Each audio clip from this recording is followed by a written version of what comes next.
हम समर्पण की एक प्रेरक घटना जुड़ी हुई है। ऐसा क्या हुआ कि महाराज जी अचानक से अयोध्या से गोवर्धन आ गए और गोवर्धन में आकर स्थायी निवास करने लग गए। कि जब वे इतना विचरण कर रहे थे, इधर उधर सेवा कर रहे थे, तो अचानक से स्थायी निवास क्यों? तो उसके पीछे एक बड़ी सुंदर घटना है, बहुत ध्यान से सुनिएगा, बड़ी प्यारी घटना है। कहते हैं कि महाराज जी के गुरुदेव पूज्य श्री सरपंच बाबा एक दिन अपने ऐनक को उतारकर उसे सामने रखकर बड़े चिंतित मुद्रा में बैठे हुए थे। उसी समय महाराज जी ने आकर गुरुदेव को प्रणाम किया। तो महाराज जी ने देखा कि आज जो है गुरुदेव भगवान बड़े चिंतित लग रहे हैं, पता नहीं क्या बात हो गई। तो महाराज जी ने अपने गुरुदेव को चिंतित मुद्रा में बैठे हुए देखा। देखा तो पहले तो उन्होंने प्रणाम किया, प्रणाम करके पूछा कि गुरुदेव, आज आप बड़े चिंतित लग रहे हैं, आज क्या बात हो गई? महाराज जी, आप तो हमेशा जो है मुस्कुराते रहते हैं, हम पर कृपा करते रहते हैं, आज ये आपकी मुद्रा ऐसी क्यों? तो कहते हैं कि श्री सरपंच बाबा ने गोवर्धन में स्थित श्री लक्ष्मण मंदिर की निवासी अखाड़े की दुर्व्यवस्था के विषय में अपनी चिंता उनको बताई। उन्होंने कहा कि देखो, लक्ष्मण मंदिर जो है हमारे अंडर जो है उसका संचालन होता है। अब हम तो वृत्त हो रहे हैं, वहां पर जो है संचालन इतने अच्छे से हो नहीं पा रहा है, तो इसलिए हम बड़े चिंतित हैं। तो ऐसा जो है श्री सदगुरुदेव भगवान के प्रति पूर्ण समर्पण और उनका सेवा सुख के लिए अपना सर्वस्व त्याग करके वे सदैव तत्पर रहने वाले श्री महाराज जी गुरुदेव की चिंतित मुद्रा को देख नहीं पाए। उन्होंने कहा कि ठीक है महाराज जी, मैं आपसे निवेदन करता हूँ, मेरी ये प्रार्थना है कि यदि आपकी आज्ञा हो तो ये दास जो है गोवर्धन जी में जाकर अखाड़े की सेवा व्यवस्था देख लेगा। आप कृपा कीजिए, आप बिल्कुल निश्चिंत हो जाइए। यही है वास्तव में गुरु की सेवा। गुरु जी की सेवा के लिए ऐसा नहीं कि बहुत बढ़िया बढ़िया सुंदर रेशमी वस्त्र जो है गुरु जी को पहना दिए और महाराज खूब बढ़िया जो है सोने की चैन पहना दी, इसको गुरु सेवा नहीं कहते। हाँ ठीक है, आपका ऐसा भाव है तो बहुत अच्छी बात है, ये भी करना चाहिए। पर गुरु जी की सेवा है गुरु जी के सुख का विचार, भगवान की सेवा है भगवान के सुख का विचार। इसलिए हमें जो है अपना आग्रह नहीं रखना चाहिए। ये मार्ग बहुत सूक्ष्म है, इसको समझना पड़ेगा, क्योंकि जब तक ये मार्ग समझ नहीं आएगा हम भटकते रहेंगे। ये मार्ग ऐसा मार्ग नहीं है कि आप इसमें खूब प्रेम से जो मन में आए वो करें। अभी मैं कल ही कुछ रील देख रहा था, भगवान जाने में कैसे वहां पहुंच गया, पर मैं कुछ देख रहा था तो अचानक से मेरे सामने एक रील आई जिसमें एक माता जी हैं और एक उनके साथ में उनके शायद पति देव हैं, जो भी हैं, वे लोग जो है वृंदावन में खूब बढ़िया रील बना रहे हैं और नृत्य कर रहे हैं। उसके बाद वे लोग जाकर कहीं पिज्जा खा रहे हैं। तो मेरा मन बड़ा व्यथित हुआ कि देखो, लोगों ने भजन को मजाक बना लिया। मैं किसी का नाम यहाँ नहीं ले रहा हूँ, क्यों किसी का अपमान करना, पर मुख्य बात ये है, कल भी हमने चर्चा की थी, भक्ति का मतलब ये नहीं है कि आप जो है लोगों के सामने नाच गाकर और अपना प्रदर्शन करें। कहीं नहीं लिखा है कि आप जो है लोगों के सामने नाचें। मीराबाई किसी के सामने नहीं नाच रही थी। हाँ, ये है कि उनकी स्थिति ऐसी हो गई कि वे अब गाए बिना रह ही नहीं सकती, तो दिन रात ही गाती थी। तो या तो आपकी स्थिति ऐसी हो जाए कि दिन रात आप श्री कृष्ण के लिए नृत्य कर रहे हैं, तब तो कोई बात नहीं। लेकिन आप श्री धाम में जा ही इसलिए रहे हैं कि हम रील बना लें, बड़ी गलत बात है। तो ये समझना है, भक्ति का मतलब ये नहीं कि जो मन में आए वो किया जाए। भक्ति का मतलब ये है कि तत्सुख सुखित्वम, भगवान के सुख का विचार, गुरुदेव के सुख का विचार, कि प्रभु आप किस प्रकार प्रसन्न होते हैं हम सो करेंगे। श्री हित 84 जी में सबसे पहला पद, उसकी सबसे पहली पंक्ति ही ये है, जोई जोई प्यारो करे सोई मोहे भावे। जो श्री ठाकुर जी जो जो हमारे प्रियतम कर रहे हैं, हमें वही प्रिय है। हमें अपना हमारा कोई विचार है ही नहीं। जब हम समर्पित हो गए तो फिर अपना विचार कहाँ रह गया, और जब अपना विचार है तो समर्पण कहाँ है? श्री भरत जी महाराज ने बड़ा प्यारा भाव दिया। भरत जी कहते हैं, जेहि विधि प्रभु प्रसन्न मन हुई, करुणा सागर कीजिए सोई। श्री भरतलाल जी कहते हैं कि प्रभु जिस विधि से आप प्रसन्न हो आप वो काम कीजिए।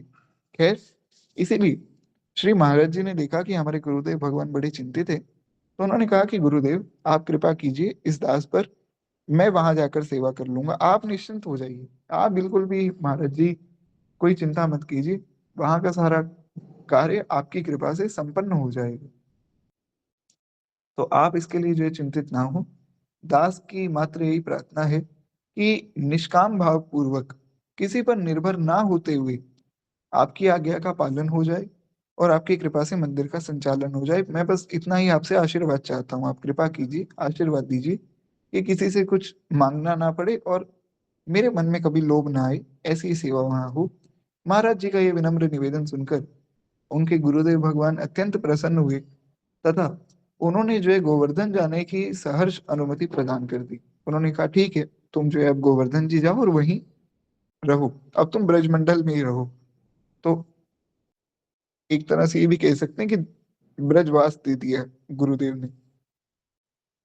संतों की भगवान की हर एक लीला में सदैव मंगल ही होता है। अब यहाँ पर महाराज जी को ब्रजवास मिल गए, कहाँ इधर उधर जो है महाराज जी को जाना पड़ता है। जैसे हमारे गुरुदेव भगवान ने ये नियम लिया था कि मार्च 2025 तक सब इधर उधर जाना बंद हो जाएगा, उसके बाद हम कहीं नहीं जाएंगे, उसके बाद वृंदावन में ही रहेंगे। हम लोग भी सब महाराज जी के जितने शिष्य हैं हम बड़े प्रसन्न थे कि चलो अच्छा है, अब जो है महाराज जी का दर्शन वृंदावन में ही हो जाया करेगा।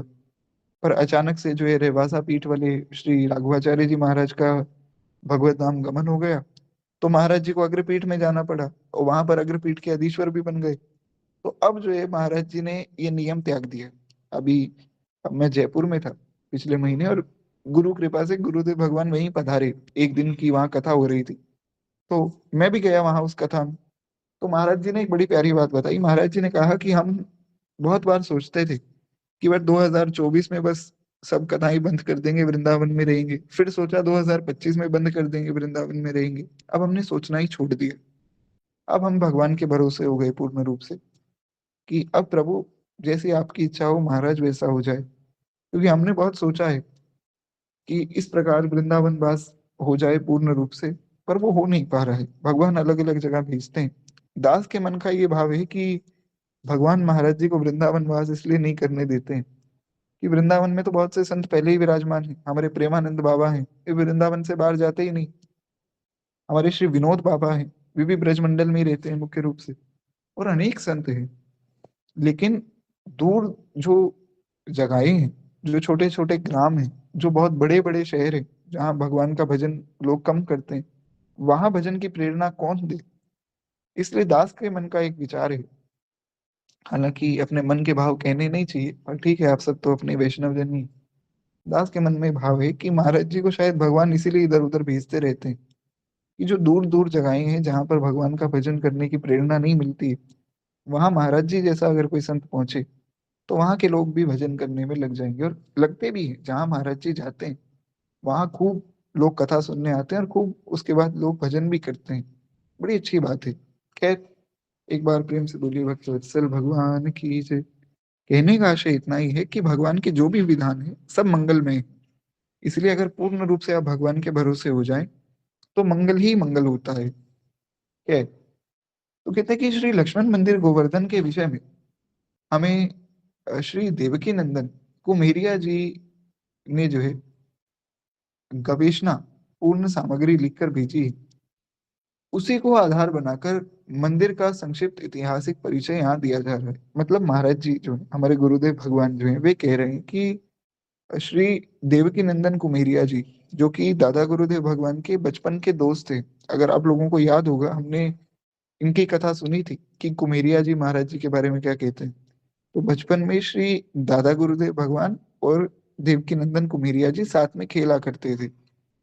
तो ये देवकी नंदन कुमेरिया जी ने जो जो वर्णन करके बताया लक्ष्मण मंदिर का, वो सारा वर्णन यहाँ पर मिल रहा है।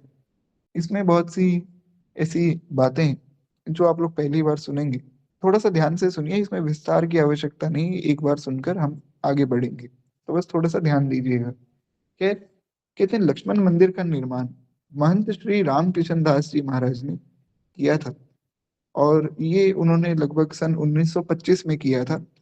1925 से लेकर क्षमा चाहूंगा, 1825 से लेकर 1840 या 1850, इतना लगभग 15 या 20 साल का जो समय था, 20-25 साल के समय के बीच में उन्होंने करवाया।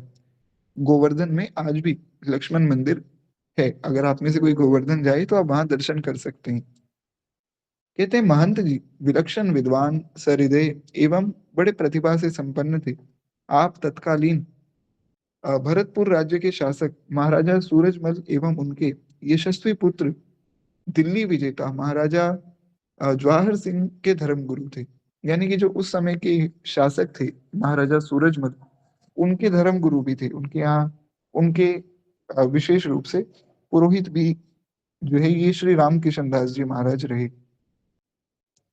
तो महंत जी भरतपुर के शासक को सदैव भारतीय संस्कृति के पोषण एवं संरक्षण की प्रेरणा देते थे। जब तक संतों की कृपा रहेगी तब तक ऐसी प्रेरणा ही मिलती रहेगी। जैसे अभी राम मंदिर बना, तो राम मंदिर महाराज लोग कह रहे हैं मोदी जी ने बनवाया, मोदी जी ने बनवाया, चलो अच्छी बात है। किसी का ऐसा भाव है तो महाराज ये भी ठीक है। हमारा तो ये भाव है कि राम मंदिर तो राम जी ने बनवाया। अरे भैया, राम मंदिर कोई और कैसे बनवा सकता है? भगवान का मंदिर ठाकुर जी ने बनवाया, खैर कोई बात नहीं। पर अगर मान लीजिए मोदी जी के प्रति भी कोई ऐसा भाव व्यक्त करता है तो भी अच्छी बात है। पर उनके हृदय में भी किसी ना किसी संत ने प्रेरणा की होगी ना, कि भैया राम मंदिर बनवाओ। तो इसलिए संतों का ये भाव जो है बड़ा उत्तम है। संत सदैव यही प्रयास करते हैं कि किसी प्रकार हमारा जो हमारे धाम की जो मर्यादा है वो बनी रहे।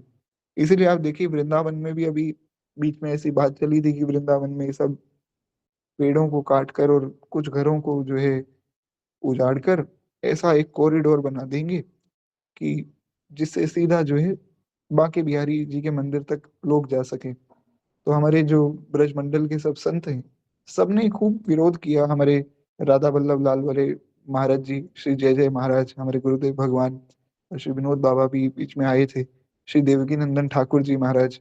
तो इन सब संतों ने मिलकर विरोध किया कि देखो ये सब काम मत करो, हमारे धाम की जो मर्यादा है उसको वैसे ही बना रहने दो। किसी भी एक ब्रजवासी का घर अगर यहाँ से टूट जाएगा तो वो ब्रजवासी बेचारा कहाँ रहेगा? और अगर ब्रजवासी दुखी हो गया तो कितना जो है भगवान को बुरा लगेगा। तो कहने का आशय ये कि संत ही हमारी संस्कृति की रक्षा करते हैं। तो ये जो महंत जी थे श्री रामकिशन दास जी महाराज, इन्होंने लक्ष्मण मंदिर बनवाया। कैसे बनवाया? तो इन्होंने क्या किया कि भरतपुर के जो राजा थे सूरजमल जी, उनको ये प्रेरणा करते थे कि भैया हमारे जो पुराने मंदिर हैं, हमारी पुरानी संस्कृति है जो मुगलों ने बर्बाद कर दी, उसको बचाओ, उसकी रक्षा करो, पुनः निर्माण करो। कहते हैं आपके साथ जो है नागा साधुओं की विशाल जमात रहती थी, जिसे आप जो है समय समय पर धर्म रक्षण के कार्य में नियोजित करते रहते थे। हमने सुना था कि नागा साधु जो है, ये नागा साधु रक्षा के लिए बहुत विशेष रूप से सब कार्य करते हैं। तो कहते हैं कि महंत जी ने अपना आदर्श एवं इष्ट देव रामानुज श्री लखनलाल जी महाराज को बनाया था। एक और संत थे श्री लखनलाल जी महाराज, उनको इन्होंने आदर्श माना था जीवन में। आपने भरतपुर, डीग, कुम्हेर, नगर, परखम आदि कई स्थानों पर लक्ष्मण जी के मंदिर का निर्माण कराया। अच्छा, लक्ष्मण जी के मंदिर का निर्माण क्यों कराया वो भी हम आगे सुनेंगे। कहते हैं इसी क्रम में गोवर्धन जी का लक्ष्मण मंदिर भी आपके द्वारा ही स्थापित हुआ। कदाचित देश के किसी अन्य भाग में इतने लक्ष्मण मंदिर एक साथ निर्मित शायद ही हुए हो। कदाचित जो है देश के किसी अन्य भाग में ऐसे मंदिर शायद ही हो। गोवर्धन वृंदावन मार्ग के निकट स्थित जो है बाटी गांव की एक किले नुमा गढ़ी में महंत जी ने लक्ष्मण जी का मंदिर और साथ में उर्मिला महारानी का एक भव्य मंदिर वहां पर स्थापित किया। ये दिव्य प्रतिमाएं वर्तमान में वृंदावन दरवाजा स्थित बाटी वाले कुंज में विराजमान है। यानी वृंदावन के पास में एक बाटी वाला कुंज एक स्थान है, वहां पर ये मंदिर विराजमान है। अगर आप में से कोई वहां दर्शन करना चाहे तो आप कर सकते हैं। बाटी वाला कुंज ये जगह का नाम है। खैर, कहते हैं महंत श्री रामकिशन दास जी कब तक विराजमान रहे इसकी कोई निश्चित जानकारी नहीं है कि वे कब तक संसार में जो है सब पर कृपा करते रहे। उसके बाद कब भगवत धाम गमन हुआ इसका किसी को कुछ जानकारी है नहीं। उनके पश्चात सन 1900 के आसपास तक के लगभग 125 वर्ष के उनके काल का ऐसा एक अनुमान लगाया जाता है कि 125 वर्ष में लक्ष्मण मंदिर की जो ये परंपरा है, किसी निश्चित महंत परंपरा का कोई उल्लेख ऐसा प्राप्त होता नहीं। मतलब उन्होंने मंदिर तो बनवा दिए, पर मंदिर बनवाने के बाद उन मंदिर की इतनी व्यवस्था हो नहीं पाई, इतने सब महंत वहां जुड़ नहीं पाए, इसीलिए वहां पर अभी किसी को ये ध्यान में नहीं है कि वहां मंदिर में कौन महंत थे, किस समय तक वे महंत थे, इतना किसी को कोई ध्यान नहीं है। सरल शब्दों में इतनी बात। कहते हैं साधुओं के आश्रम, मठ, मंदिर और कभी शिष्य परंपरा के द्वारा तो कभी अन्य परंपरा के द्वारा, विचरणशील विरक्त साधुओं द्वारा ये मंदिर संचालित होता था, और ऐसे ही यहाँ भी होता आ रहा है। सरल शब्दों में, जितने भी लक्ष्मण मंदिर रामकिशन दास जी ने बनवाए, उन मंदिरों का संचालन कैसे होता था ये किसी को नहीं पता। अब कई मंदिर ऐसे भी होते हैं जहाँ पर कोई परंपरा नहीं, तो उन परंपराओं के नष्ट हो जाने के बाद वहां पे फिर कोई भक्त वैष्णव अपनी तरफ से सेवा करने लग जाते हैं कि चलो मंदिर यहाँ पड़ा है तो मंदिर की सेवा ही हो जाए। जैसे इंदौर में अभी हमारे गुरुदेव भगवान गए थे, और इंदौर में वहां श्री जानकी नाथ जी भगवान का एक मंदिर बना है। बड़ा अद्भुत मंदिर है जानकी नाथ मंदिर। अगर आप इंदौर में जाएं या रहते हो तो जानकी नाथ जी के दर्शन करके आइएगा, बड़ा प्यारा मंदिर है। तो वहां पर एक नरसिंह मंदिर था जो कि एकदम ऐसा वीरान हो गया था। वहां पे परंपराएं नष्ट हो गई थी, और वहां पे नरसिंह मंदिर की इतने अच्छे से सेवा भी नहीं हो पाती थी। तो अभी श्री गुरुदेव भगवान ने उस पूरे मंदिर का पुनः निर्माण करवाया है। तो ऐसे ही होता है, कई मंदिर जब उनकी परंपराएं नष्ट होने लग जाती है ना, तो फिर कोई संत कृपा करके वहां पर पहुंचते हैं, वहां के आसपास के लोगों पर कृपा करते हैं, और भगवान की कृपा से फिर पुनः उस मंदिर को स्थापित करके उस मंदिर में फिर पुनः सेवा होने लग जाती है। तो ऐसे ही यहाँ ये जो लक्ष्मण मंदिर बनवाए थे श्री रामकिशन दास जी महाराज ने, उनकी परंपरा का पता नहीं, पर कई बार कोई भगवान के भक्त आ गए, कोई साधु आ गए, तो वही सेवा करते थे। तो कहते हैं सन 1910 के आसपास लक्ष्मण मंदिर गोवर्धन, अब जो गोवर्धन वाला मंदिर है केवल उसकी बात हम करेंगे। कहते हैं कि 1910 के आसपास जो ये गोवर्धन वाला लक्ष्मण मंदिर था, उसमें श्री लाडली दास जी महाराज थे। एक संत वहां पे सेवा करते थे जिनका नाम था लाडली दास जी महाराज।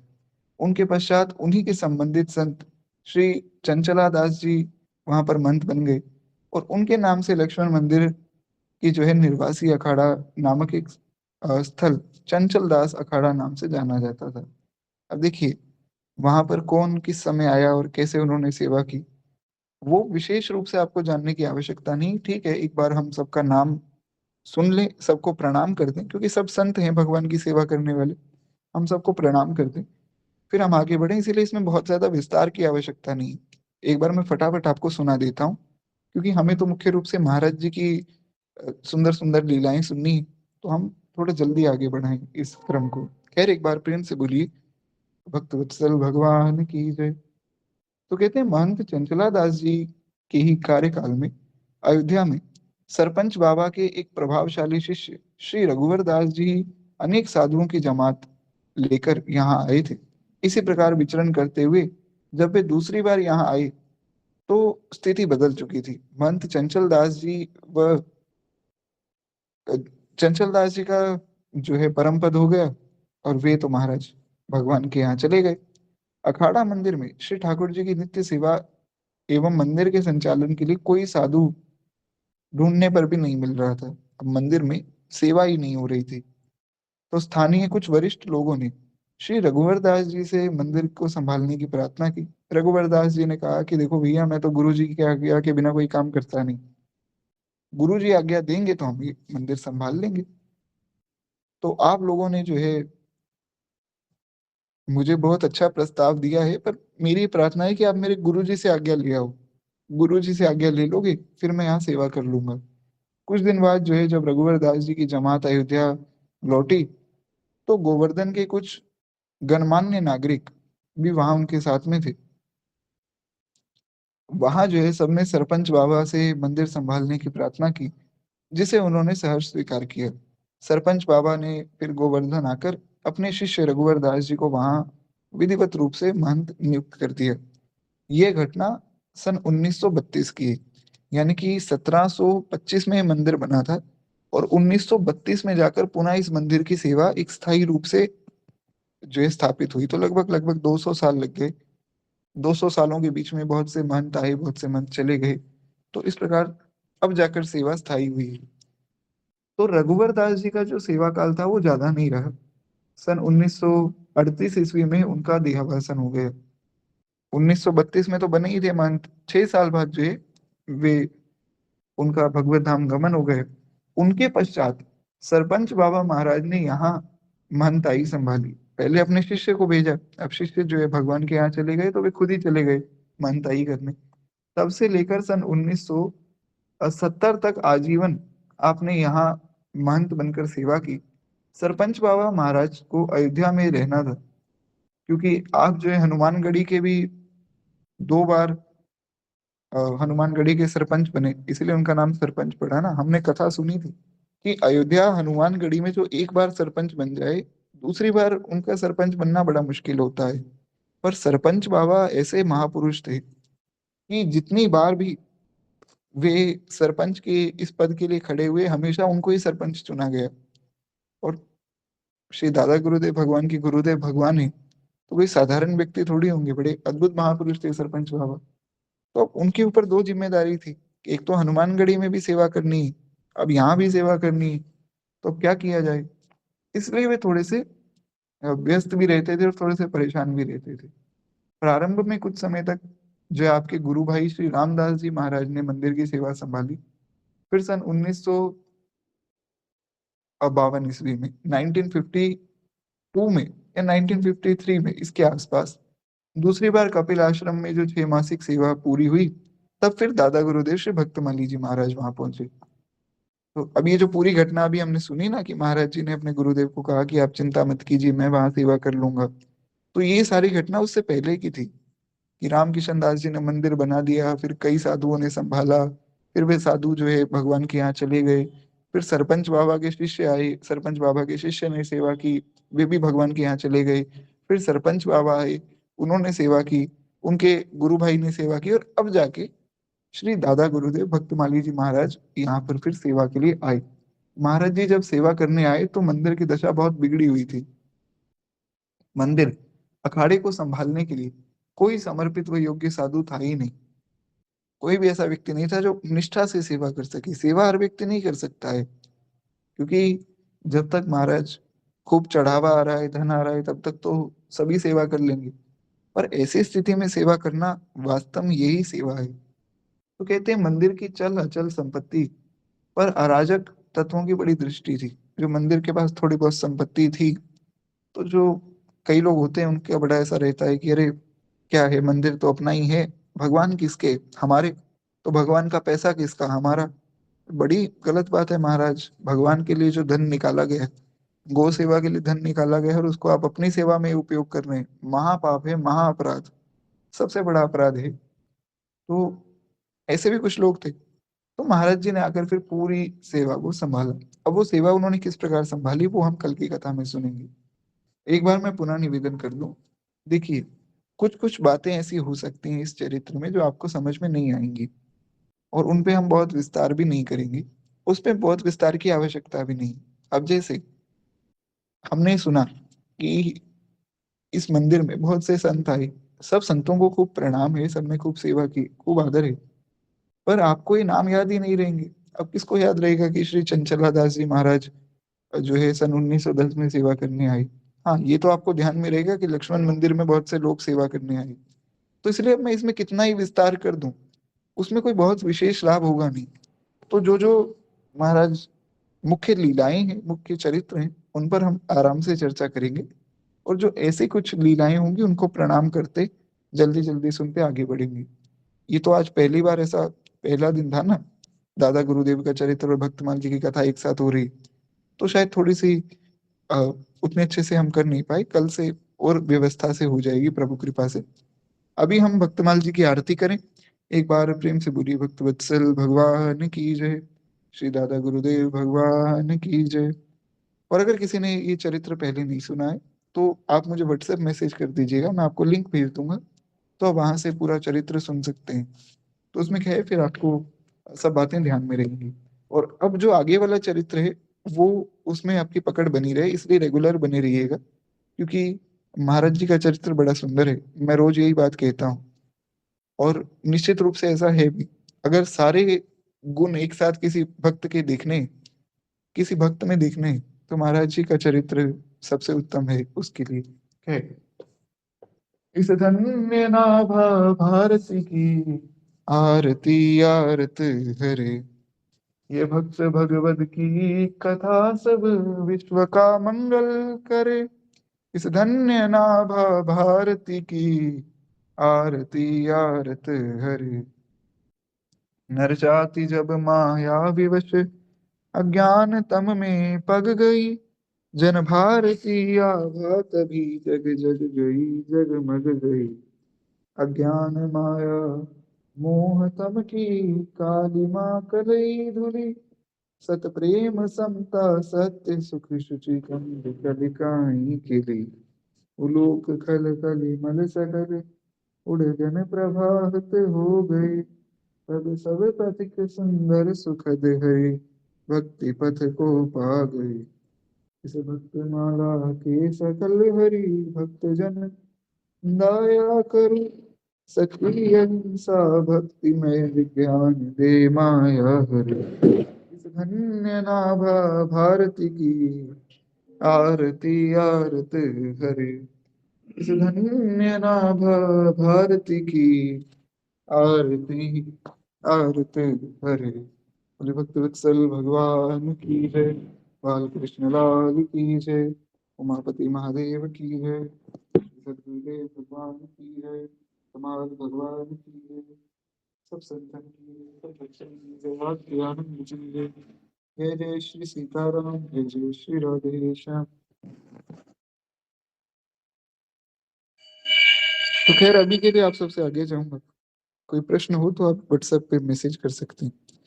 गलती भूल के लिए क्षमा कीजिएगा। श्री सीताराम, श्री राधे श्याम।